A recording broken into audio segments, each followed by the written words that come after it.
lock yourself out of a Peterbilt and a Kenworth, because in order for you to lock the door, you have to use the key. You cannot lock the doors on Peterbilts and Kenworth without the key, and that is very, very nice that way, because in Freightliners I have locked myself out of Freightliners so many times it's not funny. But I have learned a long time ago to hide a spare key somewhere around the engine compartment. That way when I lock myself out, all I gotta do is open the hood and unlock, unlock the doors, put the key back in.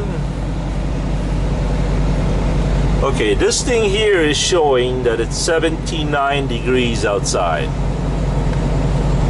This one here, it says 10. I have no idea what that is. And this one here must be the trip odometer. Yep, trip odometer. Okay, let's zero that one there. There, trip A, active, 0. Let's see, let's press it one more time. Trip B, okay. Trip C, wow. Trip D, I don't know what that is. And we're back to the odometer setting. I'm not sure if you guys can actually see this.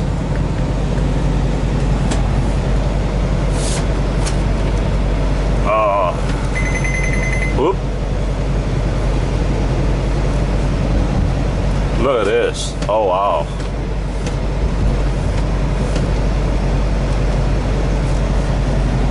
Don't forget to lock it.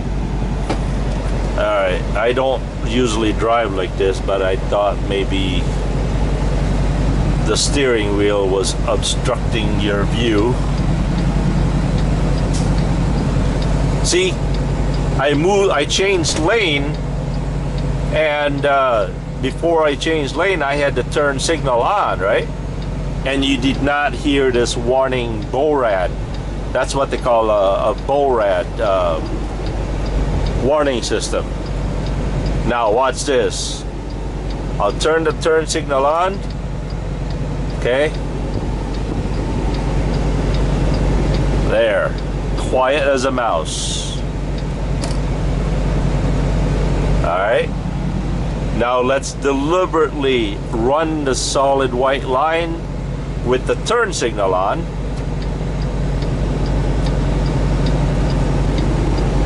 Quiet as a mouse. That cancels the radar. Okay? Now let's deliberately drift into the lane again, see what happens. There.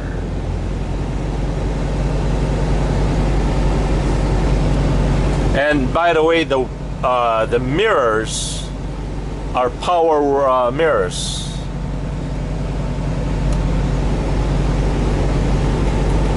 Which I need to adjust that. I don't know if you guys could see that or not. Okay, I'm not falling asleep, I promise. Don't worry. I'm still awake. Okay, what else?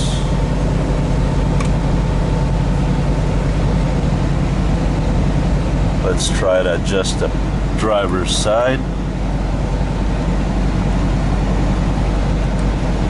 Now I have no idea what this is right here.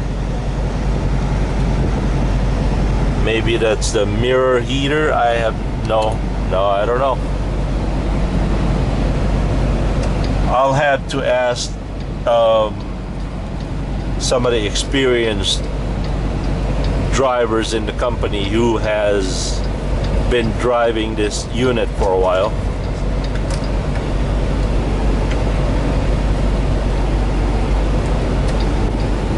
By the way, it's a good practice that if you guys see somebody on the shoulder, whether they're changing tires, parked, or whatnot, even trucks, move over,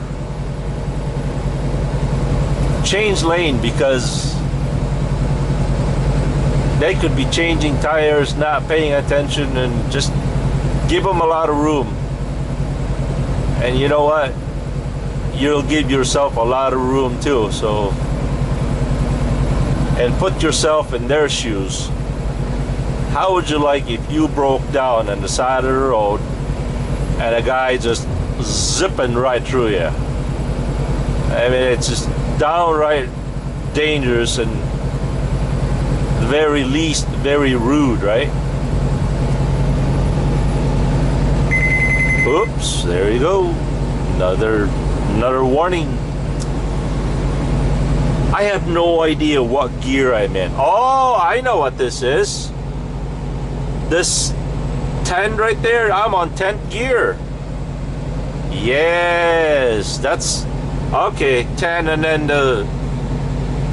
the gear sign or picture logo thing. I'm on 10th gear. I see. I got it. And by the way, the air conditioning on this truck is, oh man, it's cold. It is cold. One of the problem that I am running on right now, or the problem I'm experiencing, is I am about 600, no, I'm about 350 maybe. 354, almost close to 400 miles. And I need about 6.5 to 7 hours to get there. And I need to be there by 6:30 a.m. And as you can see, I only have 3 hours and 49 minutes left of driving. That means I'm gonna have to take a 10-hour break somewhere. And that means I will be late on this delivery. I tried to give this load back to my driver manager. Speaking of driver manager, I have been given a new driver manager, somebody named Travis. He's new at the company. He's still somewhat of a just graduated training, so it's everything is somewhat a little bit difficult, I guess. So what they do is they'll take the most experienced drivers in the company and give it to the new dispatcher or the new driver manager. That way the least amount of issues that he has to deal with. I mean, can you imagine a new driver manager with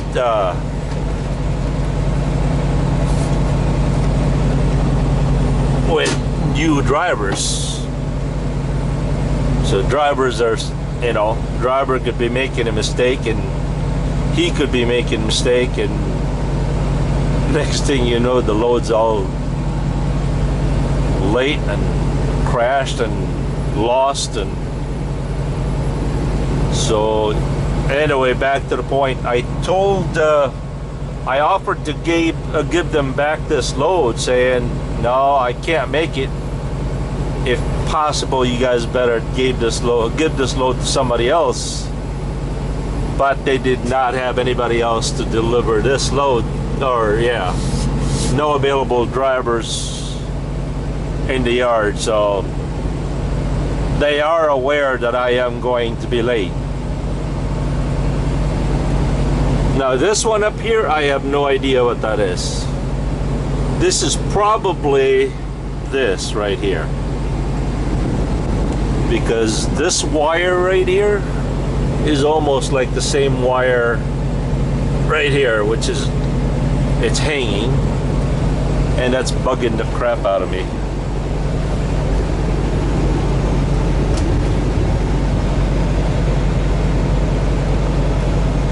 They actually gave me a DVD that I can watch tonight. I mean, boy, I got a lot of studying to do with this truck. Right now I'm about 45 miles north of my house. You see Green Bay is up here, way up north. Sheboygan is down here. Chicago is down here.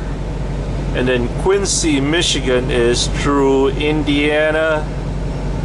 We're going to be traveling the northern part of Indiana right there by the state line. And I'm going to be traveling the Indiana Turnpike all the way to Angola, Indiana, which is off of Interstate 69. And I'll take that Interstate 69 north.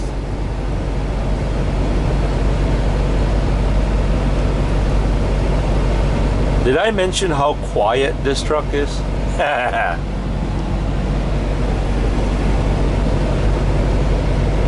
A special shout out to Patrick in Germany and Eric,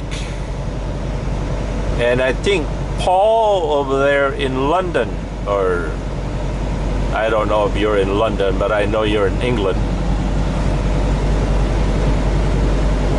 I got me a new toy. I was utterly shocked by the amount of stuff that I have in this truck. I couldn't believe I've got this so much junk. Look at that.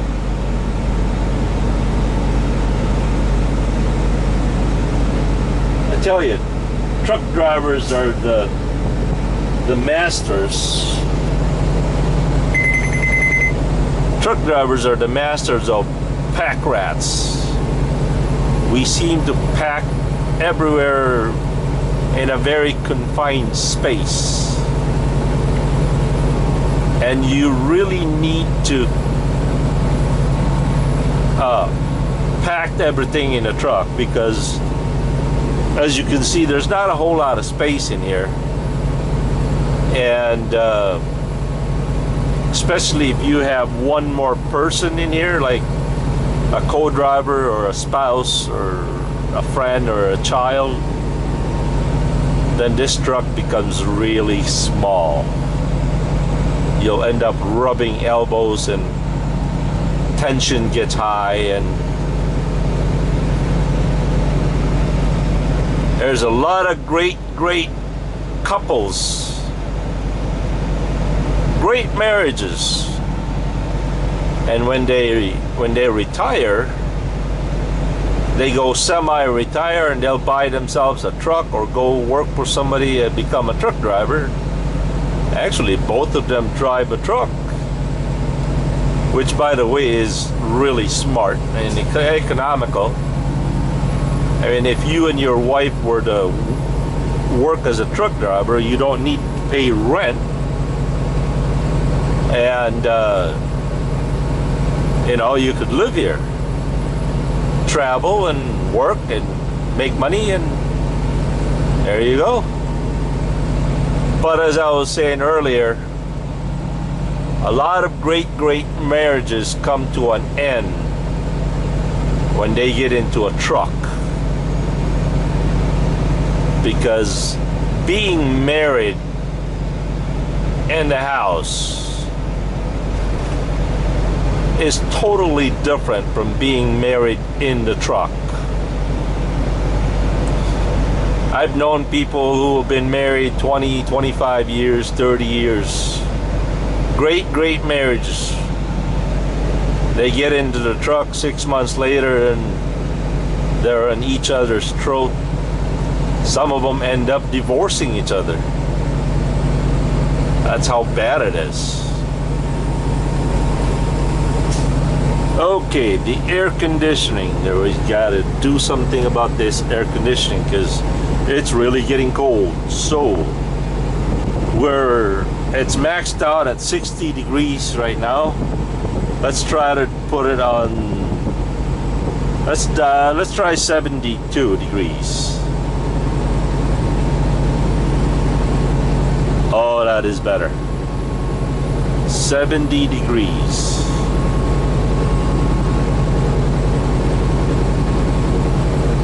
One of the things that I have yet to find out is how to control the bunk temperature.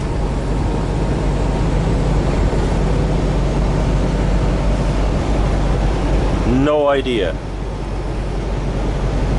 On the White Beast, there was a button here that when you press the button, the bunk control becomes a slave into the main panel here. For example, if you put your air conditioner back there on high and you started driving and you forgot it, it'd be a pain in the butt to just stop and then turn it off, right?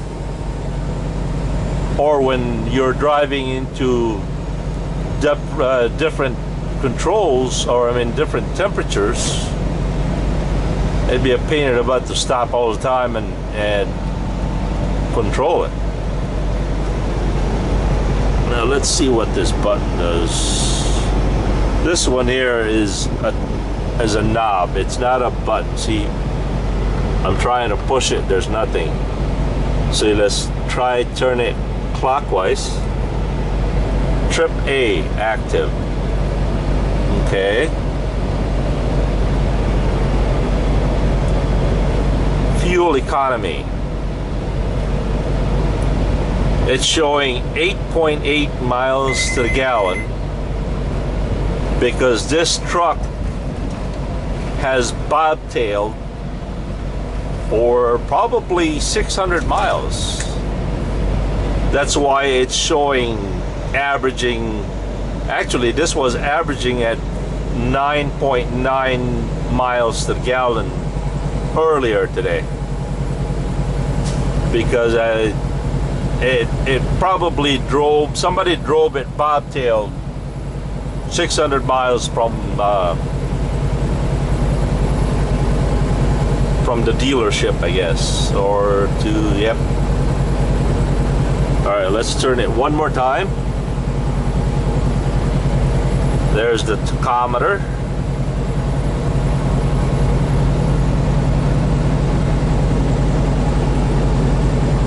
Right now it's 1,260 RPM. Visibility, select to minimize or hold back button 2 seconds to turn off. Select to minimize. Okay, that turned it off.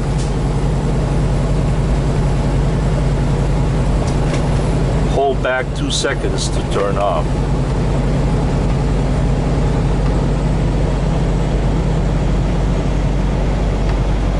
Oh, that just turns it on and off. Warning, there are no warning. Trip A active.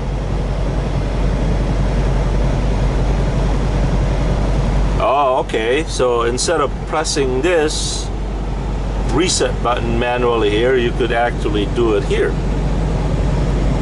Okay.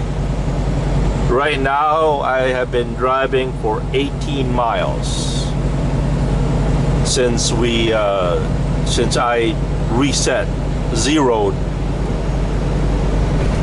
the trip odometer. Trip B, trip C, trip D. Oop, okay.